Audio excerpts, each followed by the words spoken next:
Greetings, my name is Rick Eads. I work for Agilent Technologies, and I am going to talk to you a little bit about PCI Express and some of the things that are up and coming in the PCI SIG for PCI Express 3.0.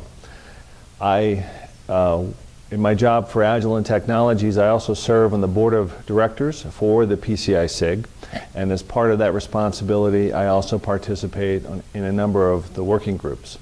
So I want to talk to you a little bit about the rollout for Gen 3 testing that is going to happen in 2013 as far as the PCI SIG is concerned. The first or the next workshop that we will be doing will be in April of 2013, and this is a very important milestone for the PCI SIG because we are actually going to begin the Integrators List testing for PCI Express 3.0. And what that means is that devices that pass all of the interoperability, physical layer, and link layer requirements of the PCI SIG will be placed on what is referred to as the Integrators List. And the Integrators List is a public list that the PCI SIG puts on their website, and it is a list of all of the devices and products that have passed all of the PCI Express compliance requirements. So we've gone through a period of FYI testing where we've been developing the tests within the PCI SIG, and we will initiate and inaugurate the first official test in April of this year. Now, what also may be of interest to you is in the fall, in the October timeframe, we're actually going to be holding a developers conference in Tokyo, along with another compliance workshop that will be done in Taiwan, also in the October timeframe of 2013. So for PCI Express, the things that are going to be a challenge for a designer are really driven by the data rate. For example, PCI Express 1.0 operated at 2.5 gigabits per second.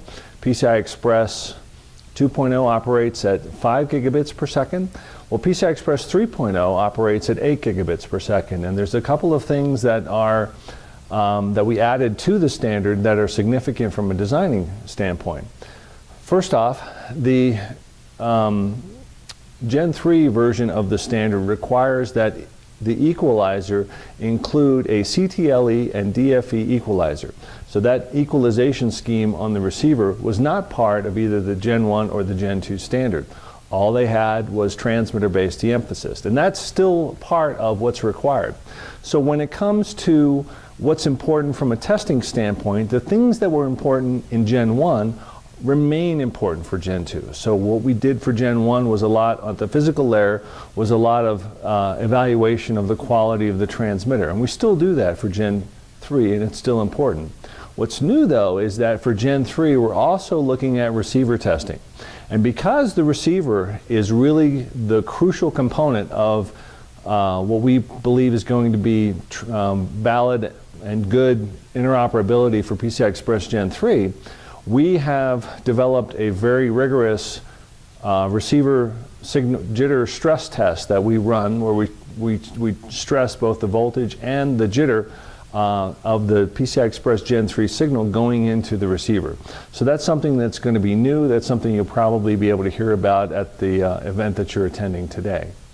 Now, for this event that you're participating in, what we'll have is a number of different tools that you'll be able to look at. You'll be able to look at transmitter-based solutions, receiver test solutions, as well as some protocol test solutions. And all three of those components go into ensuring that your devices are going to meet the requirements for PCI Express 3.0 and that you're going to have the interoperability necessary to have success in your respective industries. So thank you for the time. Enjoy your stay, and enjoy the things that you're going to be able to look at and observe. And if you have any questions, I'm sure the folks here from Agilent will be able to answer those.